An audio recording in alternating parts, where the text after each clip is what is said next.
네, 할렐루야, 반갑습니다. 네, 특별히 지금 기간이 또 시험 기간인데 이 시험 기간에 또 자리를 지키신 모든 청년분들과 우리 청소년 어린이들 너무 축복합니다. 네, 오늘도 하나님께서 우리 가운데 말씀하실 줄 믿습니다. 네, 오늘 말씀은요, 느헤미야 1장 1절에서 9절 말씀입니다. 1절부터 4절까지만 저와 여러분이 먼저 교독하시겠습니다. 1절에서 4절만 먼저 읽습니다. 하가랴의 아들 느헤미야의 말이라. 아닥사스다 왕 제20년 기슬르월에 내가 수산궁에 있는데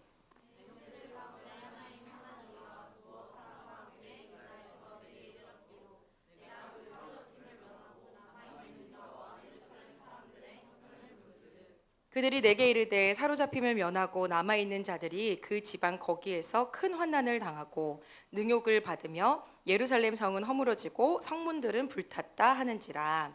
내가 이 말을 듣고 앉아서 울고 수일 동안 슬퍼하며 하늘의 하나님 앞에 금식하며 기도하여. 아멘. 제가 최근에 한 문장을 접하게 됐습니다. 뉴스를 보면서 읽게 된 문장인데요. 한번 들어보세요. 추운 데서 떨고 있는 수백 명의 고통의 무게가 내가 누워 있는 침대의 이불보다 무겁지 아니하다. 이해되십니까? 추운 데서 떨고 있는 수백 명의 그 고통의 무게보다 내가 덮고 있는 이 이불의 무게가 더 무겁다, 이런 얘기죠. 그러니까 밖에서 누가 추위에 떨든 고통을 당하든 아픔이 있든 어떤 눈물을 흘리든 그것보다 더 무거운 게 뭐라고요? 내 이불이 더 무겁다, 이런 얘기예요. 이 문장을 보면서요, 참 한 주간 많은 생각을 하게 됐습니다. 또 느헤미야서를 쭉 묵상하면서 참 이 시대를 잘 대변하는 문장 같다. 어떠십니까? 여러분의 이불의 무게는 어떠십니까? 무거우세요? 무거우십니까?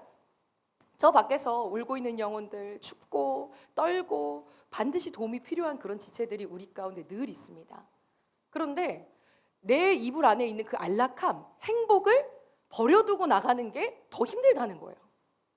그래서 우리가 소위 소확행이라고 누워가지고 전기장판 틀고 귤 까먹으면서 인스타하는 거. 아마 겨울에 제일 많이 하는 이 투두리스트 중에 하나가, 꼭 해야 되는 일 중에 하나가 이 침대 위에 누워가지고 인스타하면서 귤 까먹는 거. 근데 그 이불의 무게가요, 너무 무겁다는 거예요. 그리고 뛰쳐나갈 수가 없다는 거예요. 왜냐면 그만큼 내 행복과 안락과 내 안위와 내 편안함이 훨씬 소중하기 때문에. 근데 또 어떤 사람들은 이럴 수 있을 것 같아요. 저는 그 괴로운 사람들 있는 거 아는데요, 전 저 행복하기 위해서 안 뛰어나가는 거 아닙니다. 그럴 수 있을 것 같아요. 어떤 사람들은요, 저는요 그 누워가지고 귤 까먹고 행복하고 내 안락 때문에 그들을 돕지 못하는 게 아니라 저는 제가 고난이 너무 많아요. 누구는 그렇게 얘기하는 겁니다. 저는 너무 고통 가운데 있습니다. 제 재정 상황이 너무 어렵고요, 저희 부모님 이런 난리가 있고요, 제 자녀는 이렇고요, 또 내 관계는 이렇고요, 내 감정은, 정서는, 나의 어떤 상태는 더 이상 버틸 수가 없습니다. 그러니까 자기가 너무너무 고통 가운데 있다는 거예요. 누구는 학업, 누구는 진로, 누구는 건강, 수많은 인생의 문제가 있지 않습니까? 그러니까 저는 그 귤 까먹는 행복함 때문이 아니라 전 제가 너무너무 고통스러워요. 그래서 저는 저 남을 향한 그 시선, 또 그 고난을 돌아볼 여력이 없습니다. 누구는 이렇게 얘기할 수 있겠죠? 근데 저희 집에서요, 그러니까 교회를 왔다 갔다 하는 길에, 저희가 섬기는 교회는 이 구리에 있는 교회거든요. 근데 저희 집은 김포예요. 그러니까 늘 고속도로를 타고 다녀야 되는데 그 고속도로 한복판에요, 대형 교회가 하나 있어요. 근데 그 대형 교회가 늘 팜플렛을 시즌별로 이 플랜카드를 걸거든요. 근데 이 플랜카드를 거는데 어쩔 때는요, 참 심령을 울리는 문구가 있어요. 한번 이렇게 운전하면서 이렇게 가는데 어떤 글이 있었냐면요, 내 죄가 내 고난보다 큽니다, 이렇게 써 있는 거예요. 내 죄가 내 고난보다 큽니다. 엄청 크게 써 있어요. 대형교회니까. 고속도로를 운전하는 모든 사람들이 그걸 보는 거죠. 내 죄가 내 고난보다 크구나. 어쩔 때는 우리 인생 가운데 너무 큰 고난이 있는 것처럼 느껴지고, 왜 하나님 나에게 이런 시련을 주십니까? 전 너무 힘듭니다. 버티기 어렵습니다. 우리 인생 가운데 혹시 그런 부분들 있으십니까?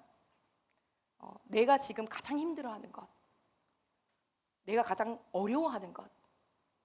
근데 분명한 진리와 사실은요, 내 죄가 내 고난보다 크다는 겁니다. 아멘.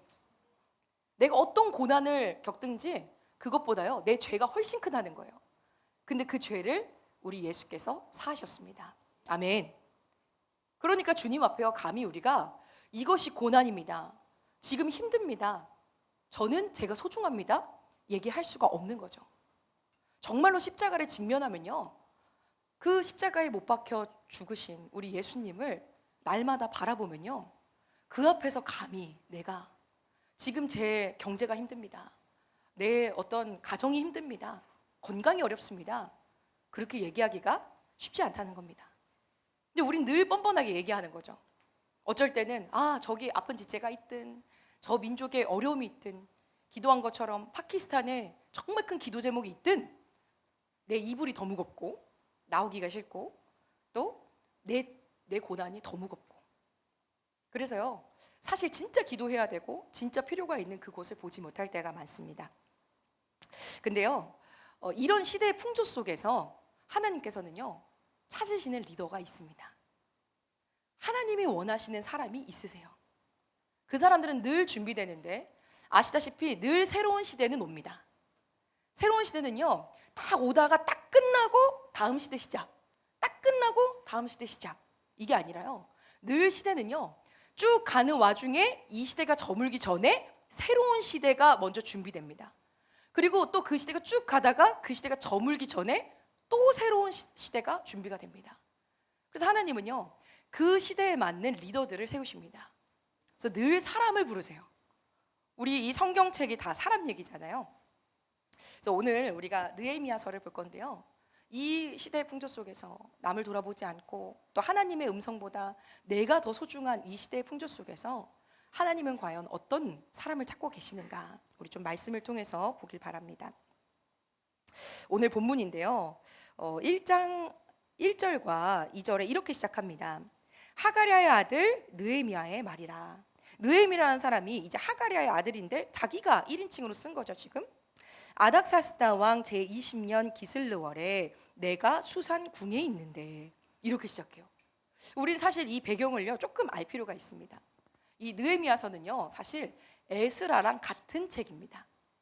우리는 지금 에스라, 느헤미야 다 따로 보잖아요. 근데 실제로요, 에스라랑 느헤미야는 같은 책입니다. 그래서 정통적으로 토라나 히브리 성경에서는 한 책으로 되어져 있고, 그리고 저자를 전통적으로는 에스라다 이렇게 봅니다. 근데 이 에스라가 이제 썼다. 근데 이게 어떤 얘기냐면요, 그러니까 지금 오늘 볼 느헤미야는요, 이 바사라는 거대한 제국의 식민 지배를 받고 있는 상황이에요. 근데 더 정확하게는요, 남유다는 원래 바벨론에게 멸망을 당했어요. 근데 바벨론이 바사한테 멸망을 당했어요. 그러니까 난 남유다 사람인데 어느 날 바벨론이 우리 나라를 침략해서 내가 멸망당해 버린 거예요. 그래서 바벨론한테 내가 식민 지배를 당하고 있었는데 더 큰 바사라는 제국이 와서 이걸 다 먹어버렸습니다. 그래서 졸지에 나는 원래도 식민 지배를 당했는데 또 다른 더 큰 나라의 식민 지배를 당한 상황이다. 그게 지금요 150년이 흐른 상황이에요. 그러니까 이 150년이 흘렀는데, 그래서 이 시대에 살았던 많은 인물들이 있잖아요. 에스라도 있고 스룹바벨도 있고 다니엘도 있고. 그래서 다니엘의 초창기는 바벨론 때, 후반기는 바사 때입니다. 그러니까 이 복잡한 어떤 역사적인 흐름 가운데 지금 느헤미야가 있습니다. 근데 이제 느헤미야를 보면요, 나이를 정말 추정하고 싶은데요, 나이를 추정할 근거가 없어요. 너무너무 추정하고 싶은데 근거가 너무 부족해서 잘은 모르겠지만, 어쨌든 느헤미야는 150년 전에 그 민족이 이미 멸망당했기 때문에 자기는 바사 사람으로 태어난 거예요. 자기는요 지금 바사의 땅에서 태어나가지고요, 예루살렘이 아니라 원래 바벨론 그 영토에서 태어나가지고요, 그래서 지금 살고 있어요. 자기 아빠도 아마 바벨론 때 태어나지 않았을까. 그리고 잘 모르겠어요, 증조할아버지가 언제 애를 낳았는지 모르겠지만, 잘하면 증조할아버지, 고조할아버지도 바벨론 때 그때 태어나시거나 바사 때 태어나시거나 그랬을 수도 있겠다. 그러니까 잘은 모르겠지만 분명한 건요, 느헤미야는요, 그 예루살렘의 원래 역사에서는요 꽤나 먼 사람이라는 거예요. 우리로부터 150년 전이면 언제입니까? 1850년대입니다. 그렇죠? 그러니까 굉장히 오래된 시절이죠. 그러니까 이 느헤미야는요, 자기가 평생 바사에서 살았고 또 바사 제국을 위해서 지금 헌신되어 있는 인물이에요. 우리가 오늘 읽지 않았지만요, 이 느헤미야의 직업이 뭔가요? 술관원이잖아요. 그러니까 왕의 최측근으로서 왕한테 술을 따라주는 사람인데, 이게 막 술을 따라주는 쫄따구가 아니라 왕에게 술을 따라주면서 독도 검사하고 왕하고 술 친구가 돼주면서 얘기도 깊이 하고 정치에도 함께 의논도 하기도 하고, 또 이 술자리에서 늘 어떤 연합 이런 것들이 이루어지잖아요. 그러니까 이 왕하고 누가 접견할 것인가, 누가 함께 이 술자리 가운데 함께 연합할 것인가, 이런 것들을 결정짓는 최고의 어떤 관직, 또 최측근이 지금 느헤미야예요. 그러니까 느헤미야가요, 생각보다요, 사실 집안은 그냥 평범한 집안인데 이 관직이요, 왕의 최측근이었다. 그러니까 어마어마한 관직과 이 부유함이 있었겠죠. 그리고 사실요, 동생도 유력한 자였어요. 그리고 오늘 말씀에 보니까요, 이 아닥사스다 왕 제20년, 그러니까 바사의 그 왕 아닥사스다 왕의 20년이다. 내가 수산궁에 있었다. 지금 바사의 이 도시, 이 수도인 이 수산에 있었다는 거예요. 내 형제들 가운데 하나인 하나니가 두어 사람과 함께 유다에서 내게 이르렀다. 하나니는요, 느헤미야의 동생입니다. 실제 동생이에요. 그래서 지금 와가지고요, 어떤 이야기를 가져왔어요.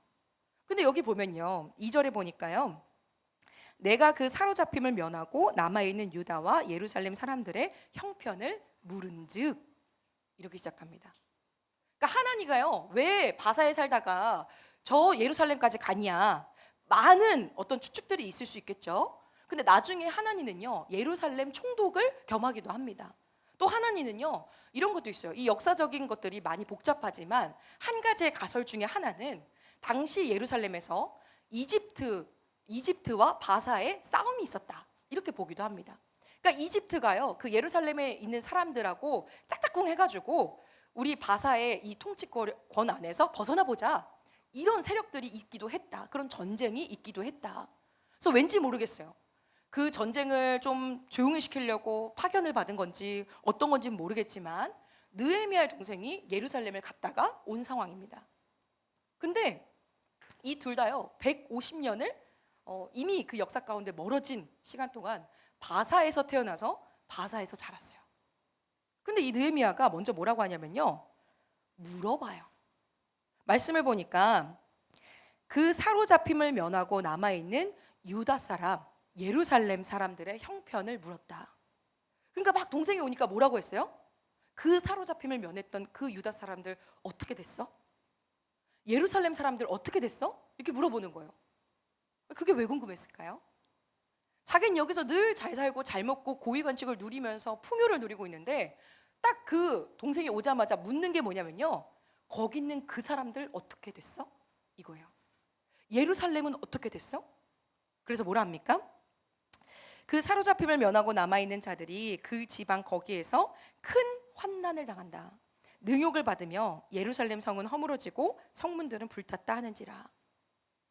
그곳에서 온갖 난리가 난 거죠. 능욕과 환난과 예루살렘 성벽은 다 허물어지고 불타고, 그걸 들었습니다. 근데 물었으니까 들을 수 있었겠죠? 물었으니까 들을 수 있었어요. 근데 이 느헤미야의 반응을 보십시오.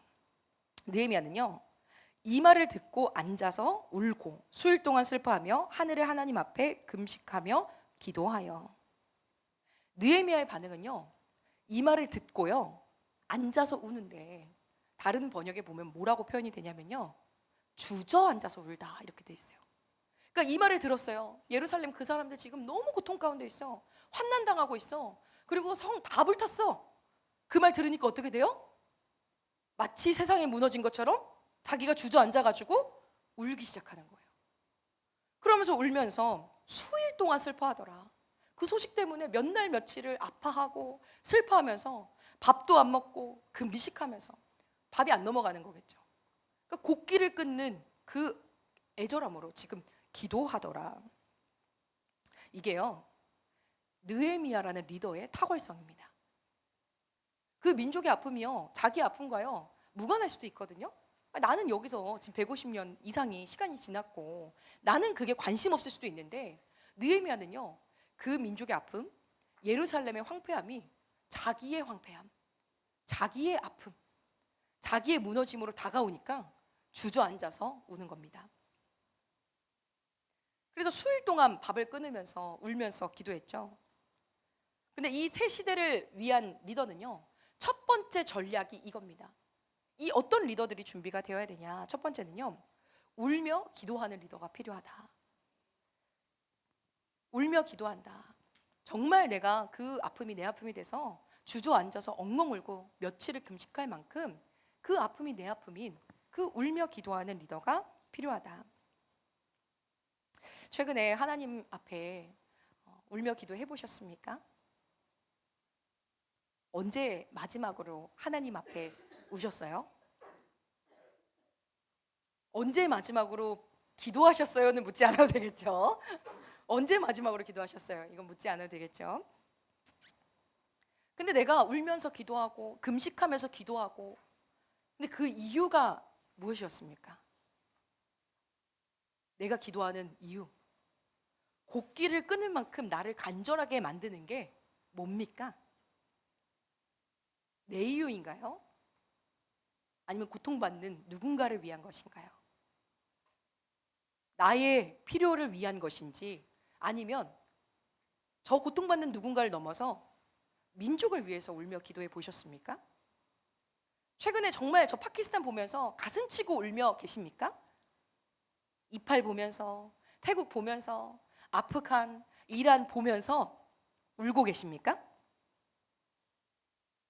울고 계셔야 합니다. 이 민족을 보면서요, 우는 자가요 정말 적습니다. 하나님 앞에서 울면서 기도하는 사람도요 사실 되게 적습니다.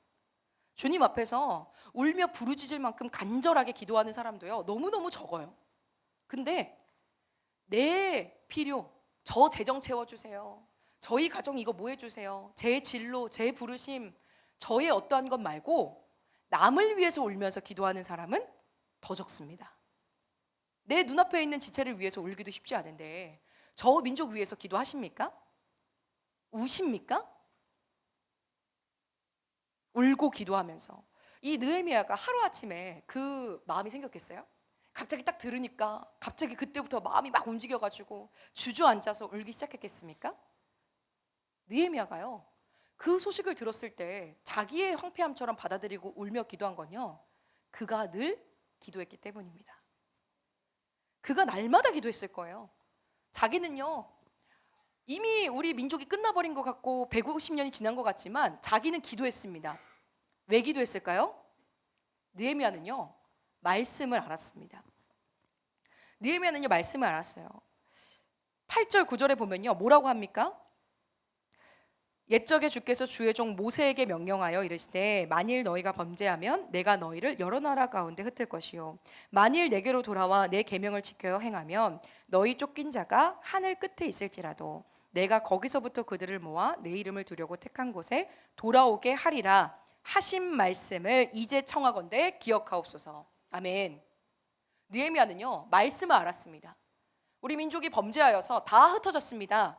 근데 하나님, 언젠간 우리가 다시 모여서 주님의 계명을 지키면 주님이 그 쫓겨난 자들이 하늘 끝에 있을지라도 다 불러 모은다고 주님이 말씀하셨죠. 늘 느헤미야는요 그 말씀과 언약이 이 자의 삶에 있었습니다. 그러니까 늘 기도했던 거예요. 주님, 150년 전에 우리 민족이 이렇게 멸망당하고 예루살렘 성벽이 허물어지고 지금 제사를 못 드리는데 주님, 근데 언제 다시 그 언약을 회복하시겠습니까? 그래서 말씀을 기억하고요 말씀을 믿는 자는요 기도하게 돼 있습니다. 아멘. 말씀을 근거로 기도하게 돼 있습니다. 그러니까 느헤미야가 갑자기 그런 마음이 생긴 게 아니라 늘 기도하고 늘 애통하고 늘 그 예루살렘을 생각하고 언제 하나님의 이 성읍이 다시 재건될 것인가, 언제 다시 이스라엘이라는 나라가 회복될 것인가? 그걸 간절히 고대하면서 자기는 바사의 관료로 있을지라도 늘 마음은 하나님의 언약의 땅에 있는 겁니다. 그래서 늘 씨름하는 거죠. 늘 기도하는 거죠. 그러다가요, 결정적인 순간에 드러나는 것입니다. 어떤 우리 삶의 사건이 터집니까? 우리 삶에요, 늘 결정적으로 하나님께 믿음의 고백을 드려야 되는 일이 있습니다. 늘 결정적으로요, 모든 이 성경의 인물들에게는요, 결정적인 순간이 있어요. 우리가 다니엘 하면 뭘 기억하죠? 사자굴을 기억합니다. 아브라함 하면 이삭을 바친 것을 기억합니다. 노아 하면 방주를 지은 것을 기억합니다. 그게요, 그 사람, 인물의 인생 가운데요, 결정적인 순간이었기 때문이에요. 결정적인 순간이 맞닥뜨리면 어떻게 되냐? 갑자기 그때 믿음이 생기고 갑자기 고백을 할 수 있게 되는 게 아니라 늘 그 기도와 믿음이 쌓이고 쌓여가지고 결정적인 순간에는 드러나는 겁니다. 아멘. 어느 순간 믿음의 실력을 갑자기 쌓을 수가 없어요. 어느 순간 한 번도 울지 않다가 그 예루살렘 황폐함을 들었을 때 그 민족의 아픔이 내 아픔이 될 수가 없습니다. 늘 기도한 거예요. 이 민족이 늘 기도했어요. 그러니까 어떻게 했겠습니까? 그러니까 물어봤죠. 그러니까 물어보는 거예요. 그 예루살렘 어떻게 됐어? 유다 민족 어떻게 됐어? 다른 대화들이 성경에 있지 않아서 우리가 추론할 수 없지만 성경이 제일 중요하게 다루는 것, 그리고 하나님이 우리에게 보길 원하시는 건요, 그 자가 예루살렘과 그 사람들이 어땠는지 물었다는 거예요. 다른 이슈는 나와 있지 않습니다. 그 민족과 언약의 성취에 대한 갈망, 그 갈망 있으십니까? 정말 있으십니까? 아멘. 우리 가운데 이 갈망의 불이요, 꺼지지 않아야 합니다. 늘 기도하는 거죠. 늘 궁금한 거죠. 느헤미야는 묻는데 옆 사람 물으십니까? 옆 사람, 옆 지체한테 물으십니까? 물으신대요. 그죠? 잘 지내는지, 밥은 먹고 다니는지, 대학 학점은 어떤지, 가정 형편은 어떤지, 그죠? 이제 선교를 가는데 마음은 어떤지, 어떤 걸 기대하는지, 본질적으로 너 비전이 뭔지, 대체 뭘 위해서 사는지, 당신에게 하나님이 누군지 궁금하십니까? 전 너무 궁금해요. 궁금하지 않습니까? 사랑하니까 궁금하고 사랑하니까 묻게 돼 있습니다. 늘 그 사람을 보면서 하나님의 언약이 저 사람에게 어떻게 성취될까? 그게 궁금하니까 느헤미야처럼요, 그냥 튀어나와서 묻는 겁니다. 그게 갑자기 튀어나올 수가 없어요. 그러니까 느헤미야는 물었기 때문에 들을 수 있었고, 듣고 나서 기도하고 울고 금식하며 하나님께 구했습니다. 근데 또 이 느헤미야가요, 남다르게 반응하는 것이 또 하나가 있습니다. 5절에서 7절에 보니까요, 느헤미야가 이렇게 주님께 기도합니다. 하늘의 하나님 여호와 크고 두려우신 하나님이여. 이 글을 읽는데 참 느헤미야가 얼마나 하나님을 경외하는지가 느껴집니다. 느헤미야는요, 자기가 하나님을 경외하는 자다 이렇게 표현하거든요. 하늘의 하나님 여호와 크고 두려우신 하나님이여, 주를 사랑하고 주의 계명을 지키는 자에게 언약을 지키시며 긍휼을 베푸시는 주여 간구하나이다. 이제 종이, 자기가 이제 얘기하는 거죠, 주의 종들인 이스라엘 자손을 위하여 주야로 기도하오며 우리 이스라엘 자손이 주께 범죄한 죄들을 자복하오니. 이스라엘 백성이 범죄한 것을요, 자기가 자복합니다. 또 보십시오. 주는 귀를 기울이시며 눈을 여시사 종의 기도를 들으시옵소서. 나와 내 아버지의 집이 범죄하여 주를 향하여 크게 악을 행하여. 느헤미야가 범죄했을까요? 잘 모르겠지만 느헤미야가 지금 죄를 자복하는 건요, 우리 이스라엘 자손이 주님께 범죄한 그 죄를 자복한다 이거예요. 주님의 명령을 지키지 않으면 주님이 흩는다 하셨습니다. 150년 전에 흩어졌습니다. 그런데 지금 그들의 죄를 누가 자복합니까? 느헤미야가 자복해요. 그리고 뭐라 합니까? 나와 내 아버지의 집이 범죄했다. 자기 선조들의 죄를요, 자기가 다 자복합니다. 자기가 대신 회개합니다. 자신이 대신 회개해요. 근데 이 일이 어떻게 하나님께서 사용하는 줄 아세요? 느헤미야라는 그냥 그 바사 땅에 살고 있었던 고위 관직이요. 그러나 늘 하나님을 갈망했고 그 언약을 기억했던 그 한 사람이 하나님 앞에 수백 년 전에 그 민족들의 죄를 대신 회개했을 때 이 민족 가운데 새 시대가 열립니다. 아멘. 내 한 사람이 회개하면요, 저 민족이 회개합니다. 아멘. 믿으십니까? 말씀에 근거되어 있어요. 내가 여기서 예배하면 저 땅이 예배할 것이다. 믿으십니까? 말씀에 그렇게 되어 있어요. 아니, 예루살렘에 150년 동안 사로잡힘 당하지 않았던 백성들이 있었어요. 근데 그 백성들이 회개한 게 아닙니다. 이미 저 땅 가운데 가가지고 그 포로기 가운데 태어난 새로운 누군가, 그리고 평범한 가문이에요. 제사장 가문 아닙니다. 그리고 바사의 고위 관직이었어요. 근데 그 사람이요, 회개했어요. 전심으로 주저앉아서 울 만큼 그 민족의 아픔을 애통해하고 울고 그 죄 때문에 힘들어하고, 그래서 자기가 돌이켰어요. 자기는 죄를 범한 게 없을지라도 자기가 하나님 아버지 앞에 나의 범죄를 주님 회개합니다. 자복합니다. 그리고 말씀으로 청구했습니다. 아까 읽은 말씀이죠. 8절 9절에요. 언약의 근거에서 청구했어요. 내가 내 기분 때문에 하나님, 저 예루살렘 보니까 너무 가슴이 아프네요. 우리가 사람이 이 뭐랄까요, 측은지심 같은 게 있어가지고 사람이 하나님이 창조하신 어떤 섭리 중에 긍휼하심이 있잖아요. 그러니까 사람들이 이 인성에요, 이 긍휼함 또 측은지심 이런 것들, 그러니까 그냥 보면 불쌍해가지고 막 화내거나 열내거나 하는 사람들도 있습니다. 있죠. 불쌍해가지고 제가 인스타에 보니까 이런 걸 올리신 거예요. 제가 아는 언니가 개도 사람이다 이렇게 올리셨어요. 그러면서 막 개 그 보호관에서 봉사활동하는 걸 올리셨어요. 개도 사람이다. 막 불쌍해 죽겠다고 엄청 글을 쓴 거예요. 개가 사람입니까?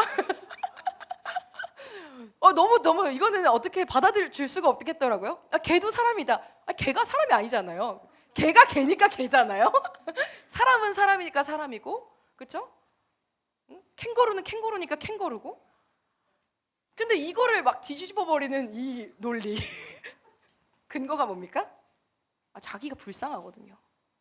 불쌍하다 그거예요. 자기가 불쌍하다, 자기가 느낄 때 이렇다. 그 근거는요, 절대 하나님 앞에서 어떠한 근거도 될 수 없습니다.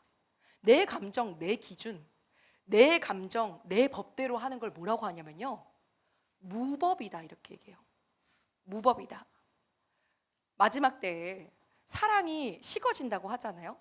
불법이 성함으로 사랑이 식어진다 이렇게 얘기하잖아요. 근데 불법은요, 그 원어의 의미를 보면요, 사실 무법에 가깝습니다. 무법이라는 거예요. 불법은 우리가 어떤 거예요? 이 법이 있고 그걸 안 지키는 걸 알 때 불법이지, 무법은 뭡니까? 그 법을 인정 안 하는 거죠.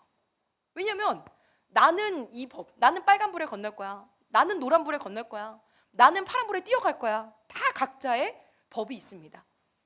그건요, 불법이 아니라 무법입니다. 법이 없는 거죠. 기준이 없으니까. 근데 지금 이 시대에 가장 근거 주장하는 논리가 뭡니까? 내 감정, 내가 느끼는 거.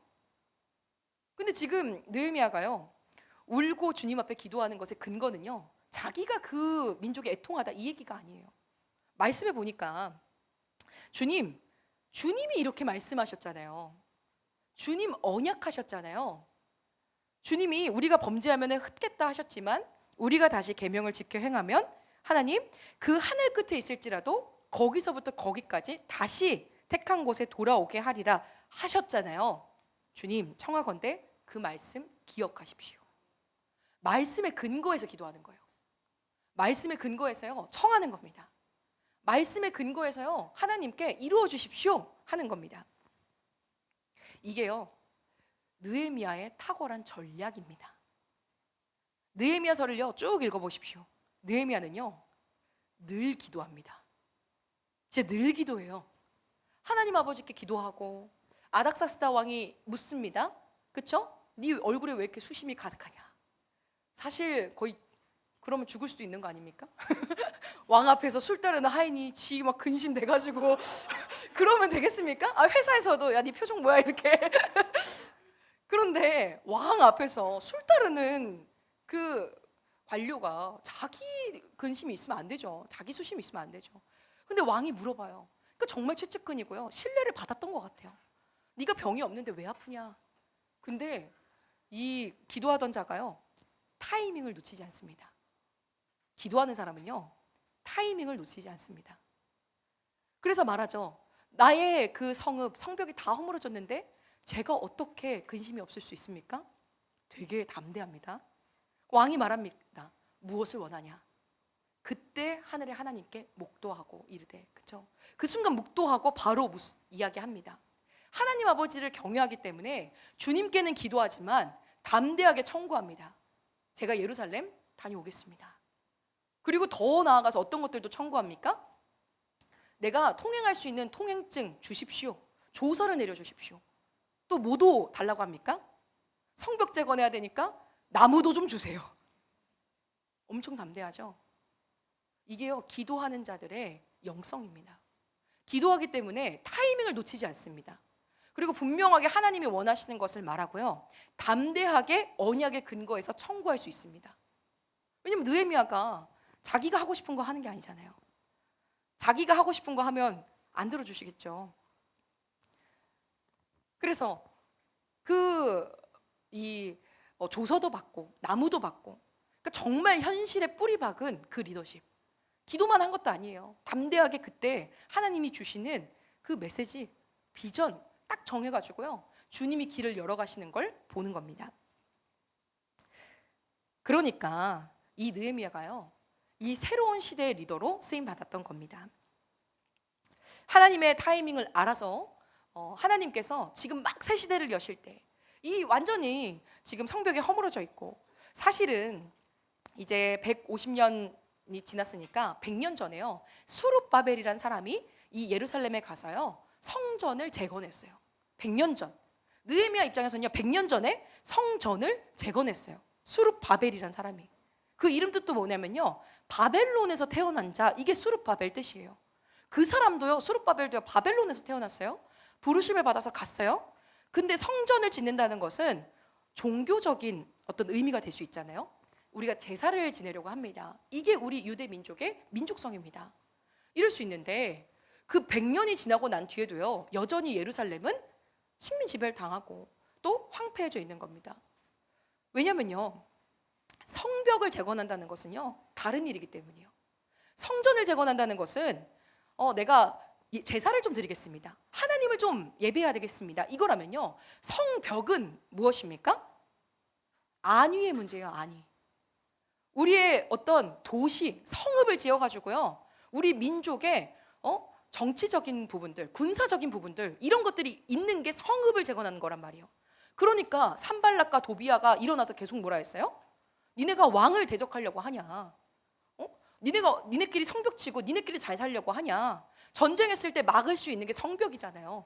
그러니까 이 성벽을 짓는다는 것은 다른 부분이라는 거죠. 독립과도 관련되고 반란과도 관련될 수 있는 아주 예민한 부분인데, 하나님은 느헤미야라는 이 세 사람을 통해서요, 새 시대를 열어 가십니다. 그러니까 이 느헤미야가요, 그 황폐해져 있었던, 무너져 있었고 불타 있었던 150년 동안 내팽개쳐 있었던 그곳을요, 며칠 만에 재건합니까?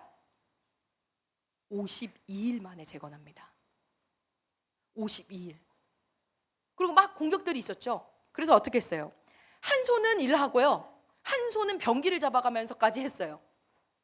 사람들이요, 막 불평불만도 했지만 다시 비전을 나누고 마음을 나누고 하나님이 나에게 베푸신 선하신 일들을 말하면서 52일 만에요, 이것들을 완성시켰습니다.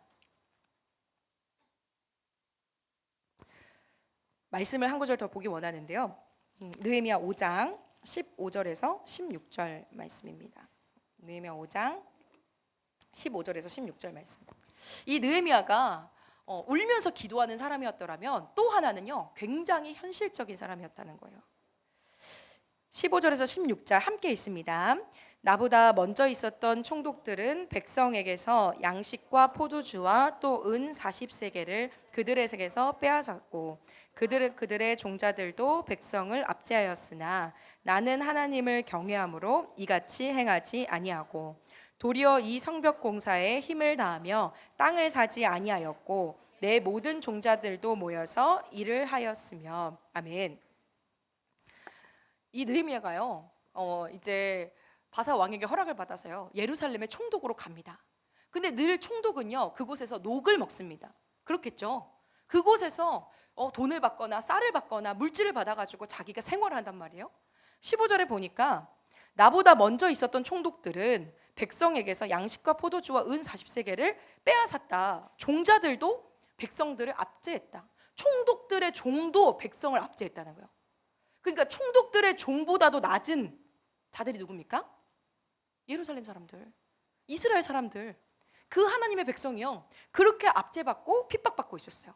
근데 나는 하나님을 경외함으로 이같이 행하지 아니하고. 느헤미야가요 그렇게 하지 않았던 것은요 이유가 하나밖에 없습니다. 하나님을 경외했기 때문입니다. 하나님을 경외했기 때문에, 살아계신 하나님이 계심을 믿었기 때문에, 그분을 두려워하고 떨었기 때문에 하나님께서 말씀하신 대로 이자는 했습니다. 근데 만약에 이자가 총독의 녹을 받는다고 해서 욕할 사람은 아무도 없습니다. 그리고 어떤 관습들이 있잖아요.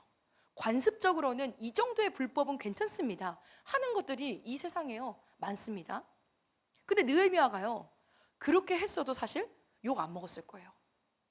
근데 이자가 그렇게 하지 않고 정말 정직하게 이 백성들을 압제하지 않았던 이유는요 하나님을 경외했기 때문입니다. 하나님을 경외하는 사람은요 마땅히 누릴 수 있는 것들을 포기합니다. 기꺼이 포기하는 거예요. 마땅히 누려도 될 것들, 녹 먹고 월급 먹고 왜 안 됩니까? 할 수 있죠. 근데 그것을 기꺼이 포기하는 겁니다. 하나님을 경외하기 때문에.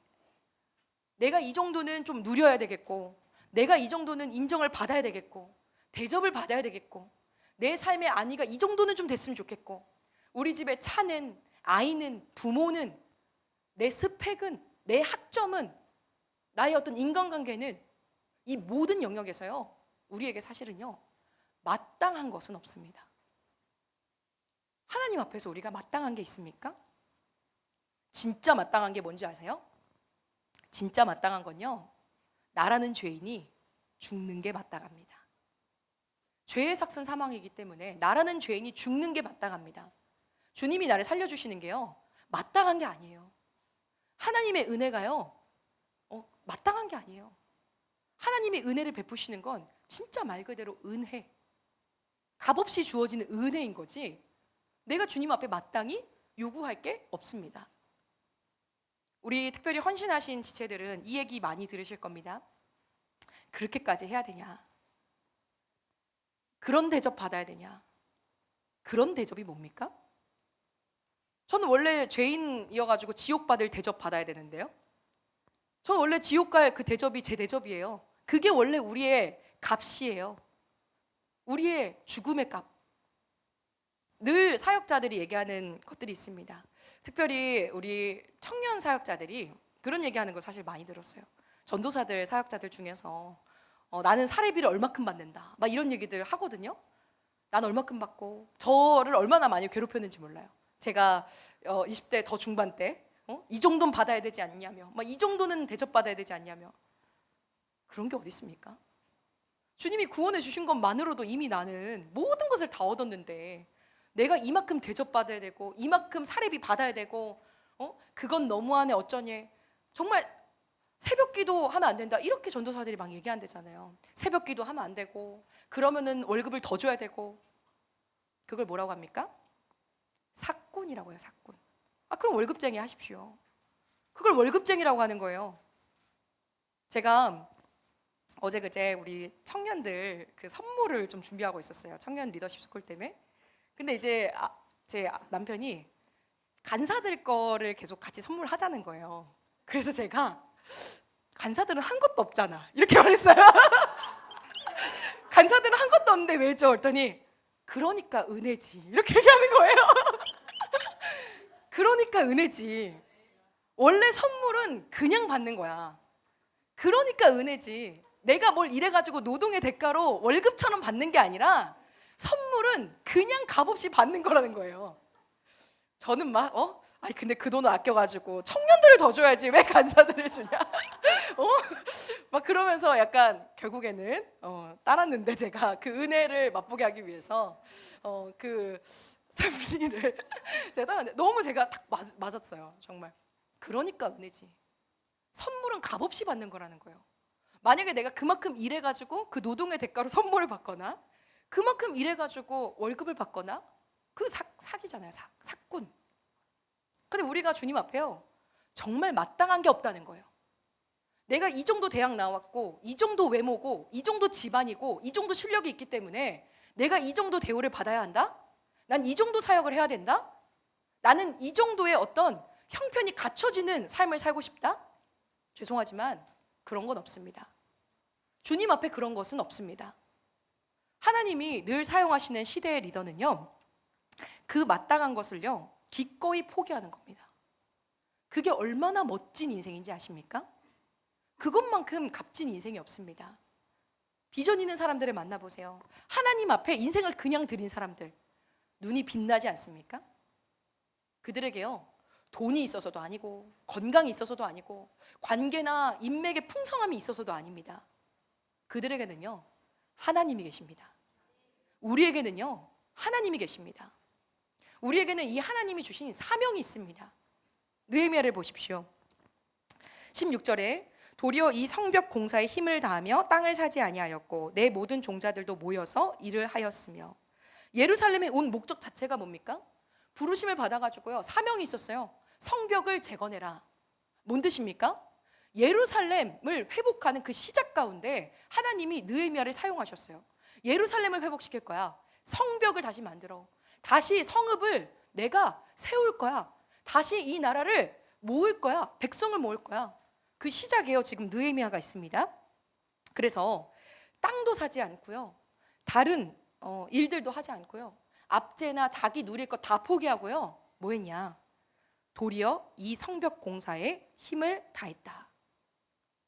다른 성경에요 이 성벽 공사에 헌신했다 이렇게 돼 있어요.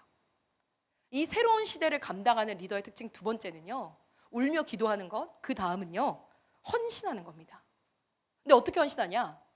올인해서 헌신하는 겁니다. 아멘. 그냥 헌신하는 게 아니에요.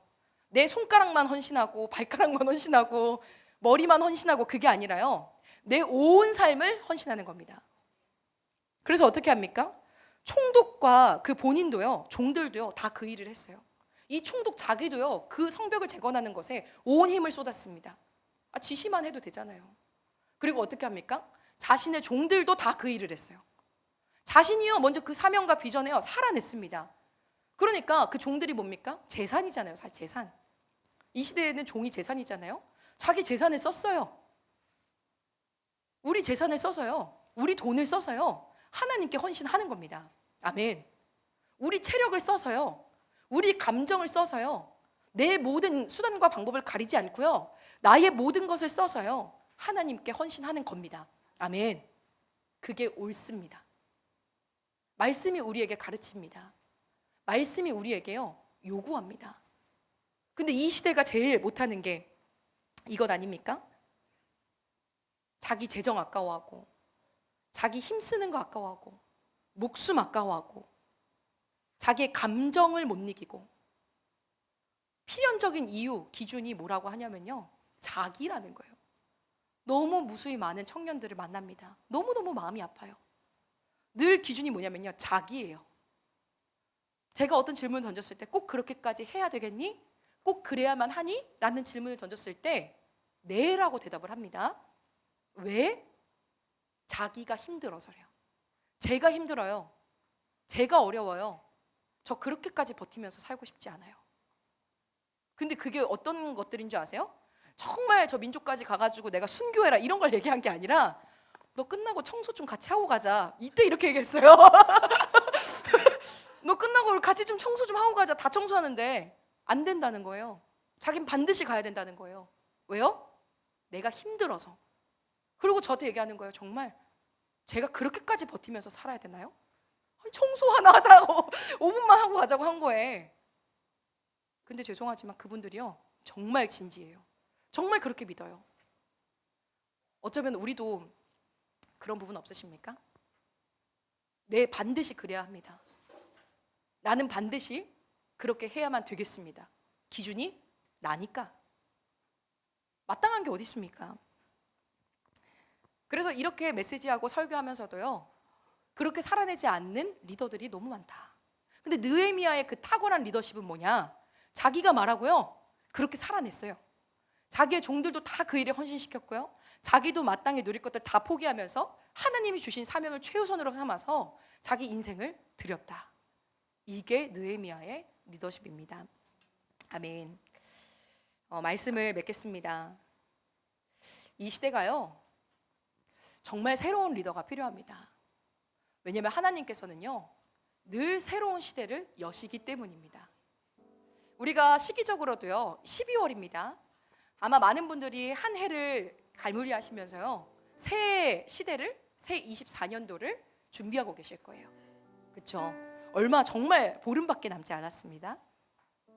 그리고 24년도가요, 우리 선교계에서 또 교계에서요, 엄청 중요한 시즌이에요.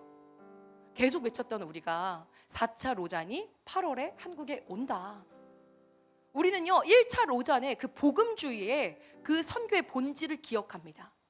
1차 로잔의 그 복음주의의 언약을 기억합니다. 선교가 뭔지, 왜 해야 되는지, 진짜 교회의 역할이 뭔지. 근데요, 그 중요한 그 로잔이 있을 때마다 4차 로잔 이번에 왔을 때 뭐 하겠습니까? 본질적으로 선교가 뭔지에 대해서 정의할 겁니다. 본질적으로 우리는 어느 방향으로 가야 되는가 논의할 겁니다. 그리고 결정될 겁니다. 2차, 3차 이 중요한 시즌마다요, 하나님께서 이 선교계를 또 이 하나님의 역사를요, 계속 바꾸셨어요. 그 인간의 결정과 방법에 맞춰서. 그러니까 우리가요, 정말 중요한 시점 가운데 있다. 24년도 이 시점이 어떤 시점이 될 것인가, 우리가 기도를 많이 하고 있고, 또 우리 공동체적으로도 그렇죠. 이제는 우리가 우리끼리 예배하는 것을 넘어서 저 아시아로 나가서 아시아의 교회와 함께 이 부흥을 보자. 이제는 예수님 오실 길을 예비하는 것, 거기 그치지 말자. 아시아 교회와 완성하자. 아멘. 아시아 교회와 함께 저 주님 오실 길을 완성하자. 그 우리가 비전을 가지고요, 지금 아시아 교회들을 깨워야 할 때입니다. 이번에 우리가 아시아 교회 가잖아요. 하나님이 새 일 하실 것을 기대하십니까? 하나님 반드시 새 일을 시작하십니다. 코로나가 끝나고 수많은 집회들이 사라지고 비전이 사라졌습니다. 다 방구석에 틀어박혀가지고요, 다 자기 무거운 이불을 덮고 있어요. 자기 고난이 제일 큽니다. 그때 이 새로운 시대에 걸맞는 리더가 준비돼야 합니다. 울며 기도하는 리더, 또 헌신하는 리더, 올인하는 리더. 그런데 중요한 것은 울면서 기도만 하면 안 됩니다. 그게 사명이신 분들도 있습니다. 기도의 집에서 24시간 기도하시는 분들, 정말 사명을 가지고 기도하시는 분들, 저도 너무 많이 받고 배우고 싶습니다. 근데요, 기도만 하면 안 됩니다. 그게 사명이라면 그럴 수 있지만 기도만 하면요, 이 비전에는요, 운동성이 없어집니다. 한 번도 초대교회는요, 틀어박혀서 기도만 하지 않았어요. 그리고 두 번째, 헌신만 하면 안 됩니다. 열심히 사역하고 계십니까? 열심히 시험기간, 자기 인생의 중요한 시점 가운데 여기 와서 예배하고 헌신하고 섬기고 일하고. 근데 헌신은요, 프로그램 돌리는 게 아니에요. 몸을 그냥 고단하게 하는 게 아니에요. 세상 사람들도요, 밤 10시, 11시까지 다 일합니다. 세상 사람들도요, 업체들도요, 돈 벌려면요, 밤 11시, 12시에 컨택하잖아요. 다 봅니다. 고개 끄덕이고 있잖아요. 저희가 맨날 겪는 일이에요. 세상 업체들도요, 그들도 헌신해요. 근데 어떻게 헌신하냐고요? 왜 헌신하냐고요? 그게 중요한 거예요. 몸을 혹사시키는 노가다를 말하는 게 아닙니다. 헌신은요, 주님 사랑해서 하는 거예요. 주님 너무 사랑해가지고요, 주님 좋아 죽겠어가지고요, 막 신나가지고 춤추면서 즐거이 하는 게 헌신입니다. 그러면서 울면서 기도하는 거예요. 주님 너무 사랑해서 울면서 기도하고요, 저 민족이 너무 애통해서 울면서 기도하는 겁니다. 그 아버지의 마음 때문에 나도 울면서 기도하는 겁니다. 우리 가운데요, 이 리더가 있어야 되겠습니다. 이 새로운 시대 가운데 이 새로운 사람이 있어야 되겠습니다. 그 사람이 있어야 성벽이 재건됩니다. 그 사람이 있어야지 예루살렘이 회복됩니다. 아멘. 우리가 그 리더들 되길 원합니다. 우리가 울며 기도하고 금식하고 언약으로 청구하는, 특별히 삶을 다 들어서 헌신하는 그 리더가 우리가 되기를 축복합니다. 함께 기도하겠습니다. 하나님께서는 이 시대에 새로운 리더들을 찾고 계십니다. 하나님은 늘 새로운 시대를 열어가십니다. 아버지 하나님, 내가 여기 있습니다. 우리 이 시간 먼저 기도하실 때 하나님 앞에 자신을 올려드립시다. 하나님, 제가 여기 있습니다. 하나님, 내가 이 느헤미야처럼 성벽을 재건하는 일에 쓰임받길 원합니다. 이 새로운 시대 가운데 저 민족의 흐름을 바꿀 그 한 사람이 내가 되길 원합니다. 내 안에 그 갈망이 없다면 구하십시오. 우리 주님은 좋으십니다. 우리 주님은 구하면 주십니다. 그런데 구하지 아니하면요, 못 주십니다. 우리 주님 인격적이시기 때문이에요. 주님, 우리 가운데 그 갈망이 있어서 내가 울고 기도하며 애통하며 하나님 내 이불을 박차고 나와서 하나님, 하나님의 나라에 헌신되는 리더로 나를 사용하여 주십시오. 나에게 기름 부으시며 하나님 새 시대에 걸맞는 새 사람으로 나를 사용하여 주십시오. 주여 한번 부르시고 기도하겠습니다. 주여. 사랑하는 하나님, 우리 가운데 이 새 시대의 리더가 필요합니다. 하나님, 내가 새 시대의 리더가 되길 원합니다.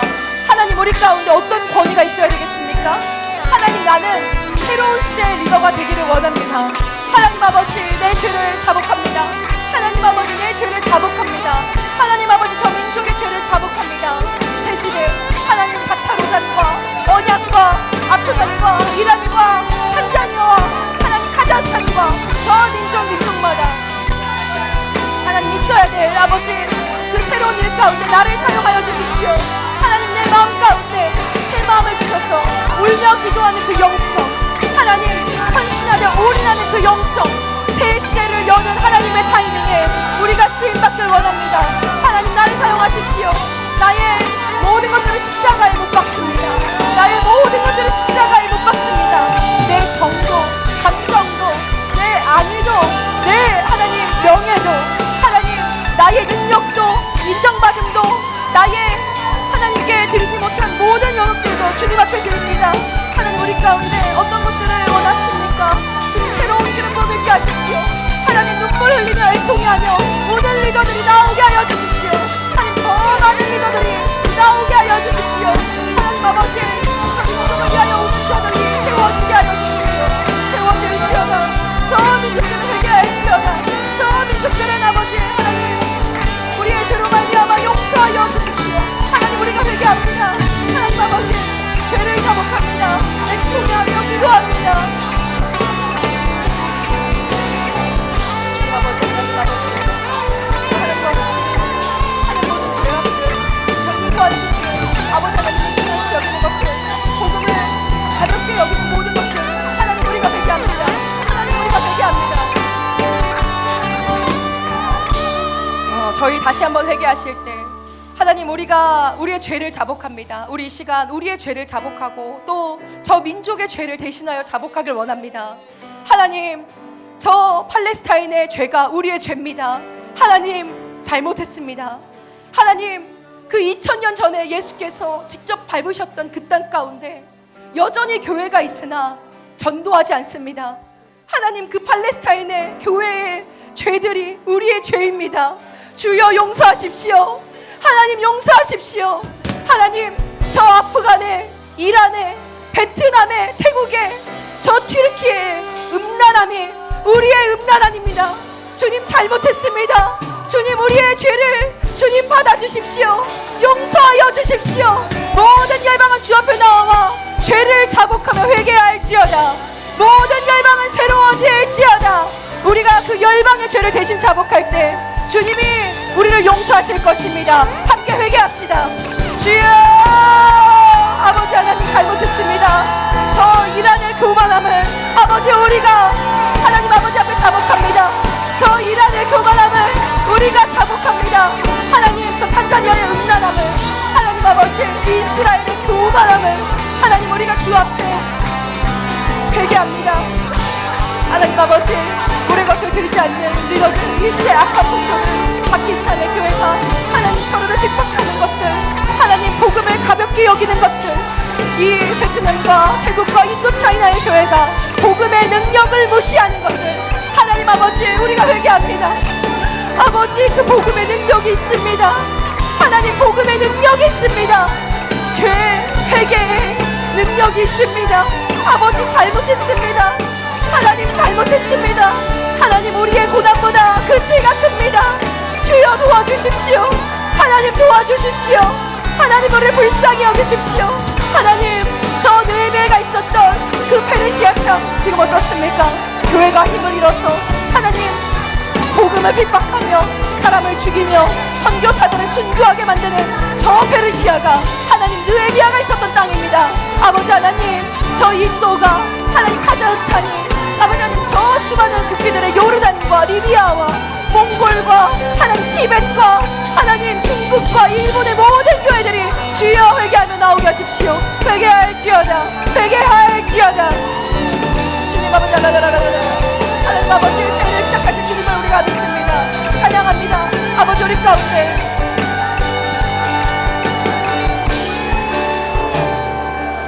저희 마지막으로 기도하실 때 우리 이 하나님께서 새 시대를 열 것을 기대합시다.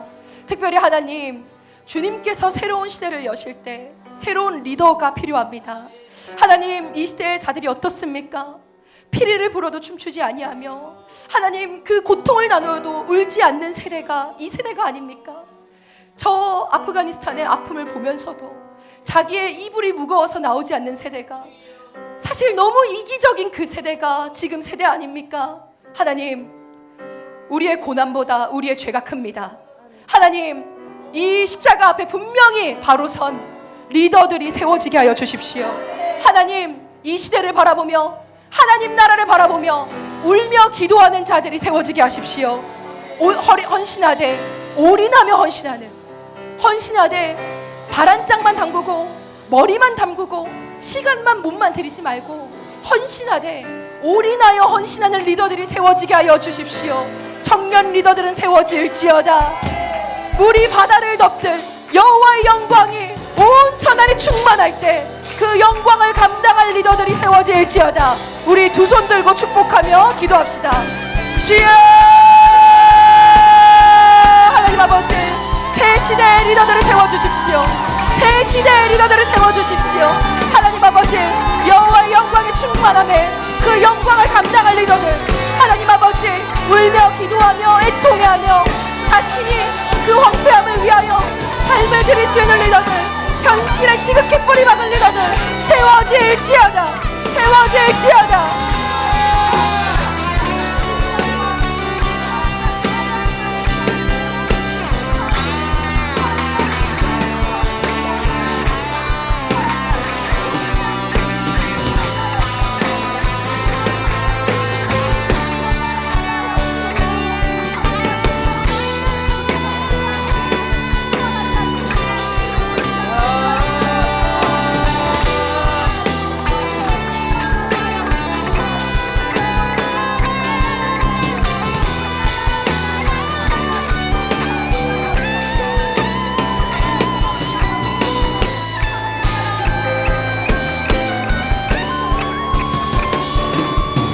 믿음나여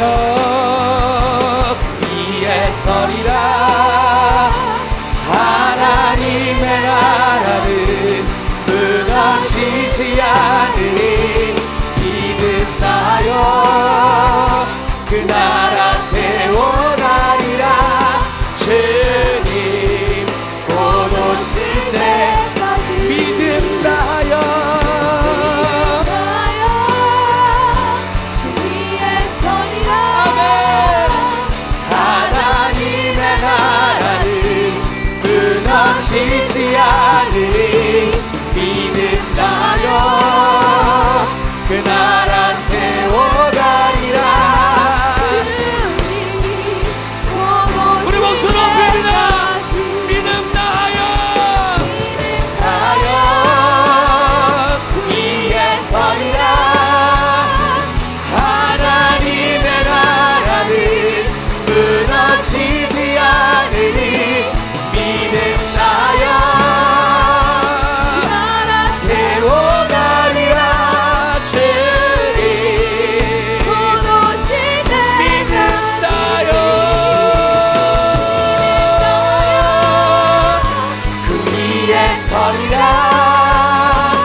만물을 주소서.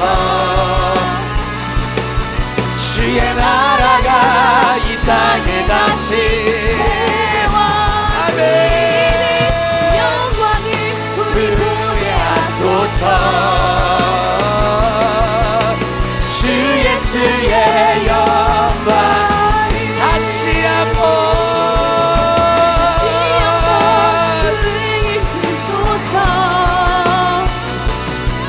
주의 나라가 이 땅에 다시 원합니다. 영광을 우리 보게 하소서. 주 예수의 영광 살기 위해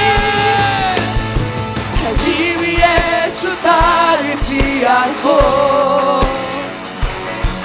죽기 위해 주를 따르며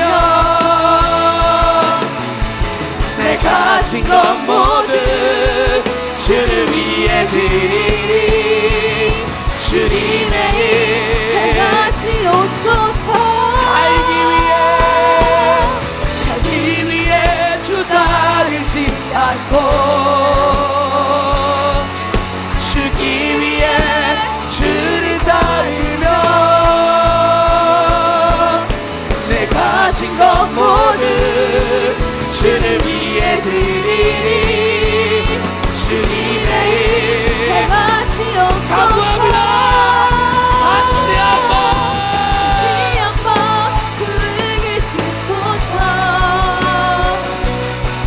주의 나라가 이 땅에 다시 시리 영광을 우리 보게 하소서. 주 예수의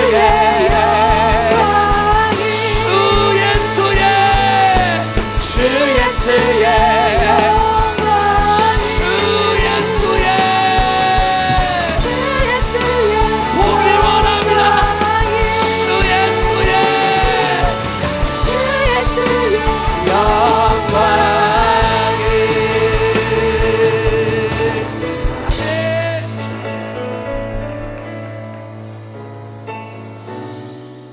주님 그렇습니다. 주님 우리가 새 시대가 오는 것을 보기를 원합니다. 우리 하나님께서 행하시는 놀라운 일, 하나님의 말씀이 성취되는 그 일 가운데 동참하길 원하오니 주님 우리 가운데 다시 한번 느헤미야처럼 민족을 위해 기도하며 헌신하며 아낌없이 주님 나라를 위해 달려가는 자들로 함께 일어서게 하여 주시옵소서. 하나님 우리의 삶이 주님의 은혜인데, 주님 우리의 삶의 모든 것이 주님의 은혜인데 어찌 주님의 은혜 앞에서 우리의 것을 아끼지 않고 주님 드리지 않을 수 있겠습니까? 하나님 우리의 것을 주님 앞에 드려오니 하나님 주님 받아 주시옵소서. 우리의 삶을 받으시고 주님의 다시 오심을 위하여 사용하여 주시옵소서. 그렇게 행하실 주님 찬양합니다. 주님만 영광을 받아 주시옵소서. 감사드리며 예수님의 이름으로 함께 기도합니다. 아멘.